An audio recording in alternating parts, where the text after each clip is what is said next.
Bahasa Indonesia lahir dari perjalanan yang panjang. Akar utamanya berasal dari bahasa Melayu, bahasa perantara yang telah digunakan berabad-abad di pelabuhan Nusantara. Kesederhanaan dan fleksibilitasnya membuatnya mudah diterima berbagai suku dan budaya. Pada awal abad ke-20, ketika pergerakan nasional tumbuh, para pemuda dari berbagai daerah melihat perlunya bahasa pemersatu untuk melampaui batas etnis. Bahasa Melayu dipilih sebagai dasar, lalu diberi identitas baru sebagai bahasa Indonesia. Momentum kunci muncul pada 28 Oktober 1928 melalui Sumpah Pemuda yang menegaskan bahwa satu tanah air, satu bangsa, dan satu bahasa persatuan, bahasa Indonesia. Sejak itu, bahasa ini menjadi simbol persatuan dan cita-cita kebangsaan. Setelah kemerdekaan 1945, posisinya semakin kuat sebagai bahasa resmi dalam pendidikan, administrasi, ilmu pengetahuan, dan media nasional. Bahasa Indonesia menjadi jembatan komunikasi bagi ratusan kelompok etnis di seluruh kepulauan.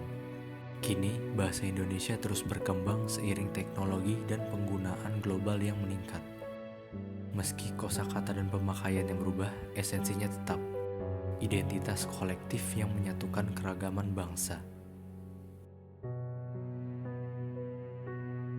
Bahasa Indonesia memiliki peran yang sangat penting sebagai bahasa persatuan. Di tengah keragaman suku, budaya, dan ratusan bahasa daerah, bahasa inilah yang membuat kita saling terhubung dan saling memahami. Sebagai bahasa persatuan, bahasa Indonesia menjadi ruang bersama bagi seluruh rakyat Indonesia.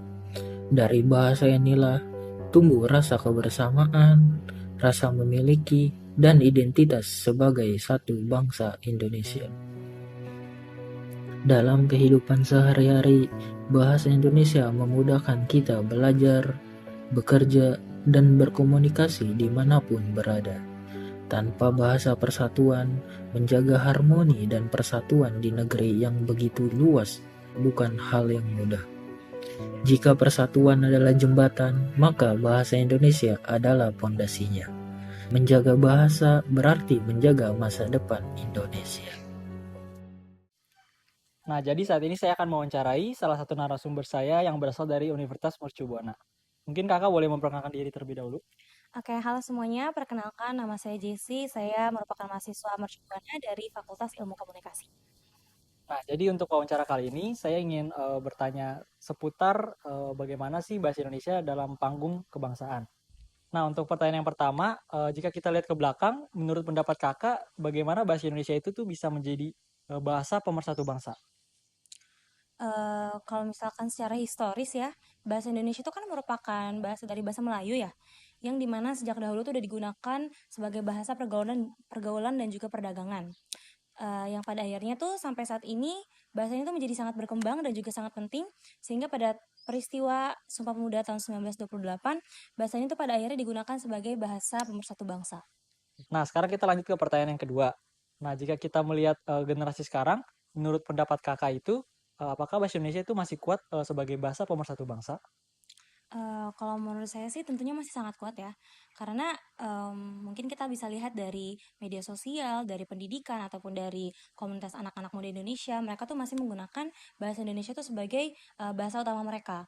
Walaupun memang tentunya tantangannya itu masih tetap ada karena banyak anak muda Indonesia tuh saat ini menggunakan bahasa Indonesia dicampuri bahasa Inggris. Tetapi pada akhirnya pun mereka tuh akan menggunakan bahasa Indonesia tuh sebagai bahasa utama mereka, entah dalam pembelajaran mereka, dalam pendidikan ataupun hal lainnya.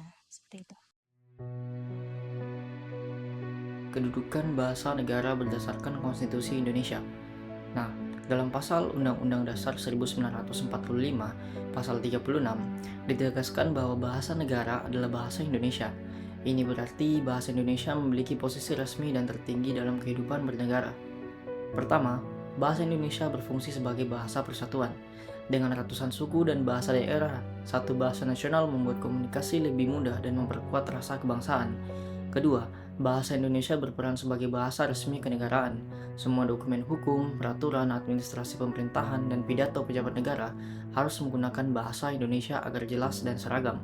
Ketiga, bahasa Indonesia adalah bahasa pendidikan. Di sekolah dan perguruan tinggi, bahasa Indonesia menjadi bahasa pengantar untuk menyampaikan ilmu secara merata di seluruh Indonesia. Namun, bahasa daerah tetap dihargai. Pasal 32 Undang-Undang Dasar 1945 menyatakan bahwa negara memelihara bahasa daerah sebagai bagian dari budaya nasional. Jadi, secara singkat, kedudukan bahasa Indonesia mencakup yang pertama bahasa negara dan resmi, yang kedua bahasa persatuan, yang ketiga bahasa identitas nasional, dan yang keempat adalah bahasa pendidikan. Itulah kedudukan bahasa negara berdasarkan konstitusi. Nah, jadi sekarang saya sudah bersama dengan narasumber yang kedua. Nah, mungkin kakak boleh memperkenalkan diri terlebih dahulu. Baik, perkenalkan nama saya Gloria, saya merupakan karyawan swasta dan posisi saya sebagai sales marketing. Baik, jadi sekarang ini saya ingin izin mewawancarai kakak seputar bahasa Indonesia. Nah, jadi untuk pertanyaan pertama itu, kan bahasa Indonesia itu sering disebut sebagai bahasa pemersatu bangsa. Nah, menurut kakak, apa sih makna penting dari peran bahasa Indonesia itu dalam kehidupan berbangsa dan bernegara? Baik, menurut saya bahasa Indonesia ini memiliki peranan penting dalam kita berkomunikasi sehari-hari, yang dimana di Indonesia ini kita memiliki berbagai macam ras, suku, dan budaya, yang tentunya bahasa setiap daerah itu kan berbeda-beda. Nah, dengan adanya bahasa Indonesia ini justru menjadi bahasa pemersatu kita, jadi dimana kita bisa saling memahami satu sama lain, dan semakin kompak. Nah, untuk pertanyaan kedua, menurut pandangan kakak, apa sih tantangan terbesar yang dihadapi bahasa Indonesia di era globalisasi saat ini? Baik, menurut saya di era globalisasi pada saat ini kan banyak sekali budaya-budaya luar yang masuk ke Indonesia ya, sehingga mungkin itu bahkan lebih nyaman digunakan oleh anak-anak pada masa kini, entah istilah bahasa asing yang digunakan sebagai style mereka dalam berbicara. Nah, menurut saya tantangannya itu adalah bagaimana kita bisa tetap mengikuti perkembangan zaman tanpa menghilangkan jati diri bahasa Indonesia sebagai bahasa nasional kita. Jadi ketika kita membicarakan masa depan Indonesia, kita sering fokus pada teknologi, peluang global, dan perubahan zaman. Namun ada satu hal penting yang tidak boleh kita lupakan, yaitu bahasa kita sendiri, bahasa Indonesia. Bahasa yang bukan hanya sebagai alat komunikasi, tetapi juga sebagai simbol bangsa. Dalam Undang-Undang Nomor 24 Tahun 2009 tentang bendera, bahasa, dan lambang negara, disebutkan bahwa bahasa Indonesia memiliki kedudukan sebagai bahasa negara dan berfungsi sebagai pemersatu bangsa. Artinya, keberadaan bahasa Indonesia bukan hanya sekedar kebiasaan, tetapi juga merupakan dasar konstitusional yang menyatukan ratusan suku, budaya, dan bahasa daerah yang berbeda di seluruh Nusantara. Sebagai generasi penerus, kita memiliki tanggung jawab. Kita hidup di zaman global, menggunakan istilah asing, dan berbaur dengan budaya luar. Tidak salah, tapi tantangannya adalah bagaimana tetap mengikuti perkembangan dunia tanpa kehilangan bahasa yang menjadi jati diri kita. Menjaga bahasa Indonesia bukan berarti harus kuno atau kaku. Justru dengan menguasai bahasa Indonesia, kita bisa berkontribusi lebih baik, menulis, berbicara, bekerja, dan berkarya dengan identitas yang jelas. Karena bangsa yang kuat adalah bangsa yang bangga pada bahasanya. Mari kita jaga bahasa Indonesia dengan cara sederhana, menulis dengan benar, berbicara dengan santun, dan menggunakan bahasa yang mencerminkan karakter bangsa. Karena melalui bahasa inilah kita meninggalkan jejak yang tidak hanya terdengar hari ini, tetapi juga diwariskan untuk generasi berikutnya.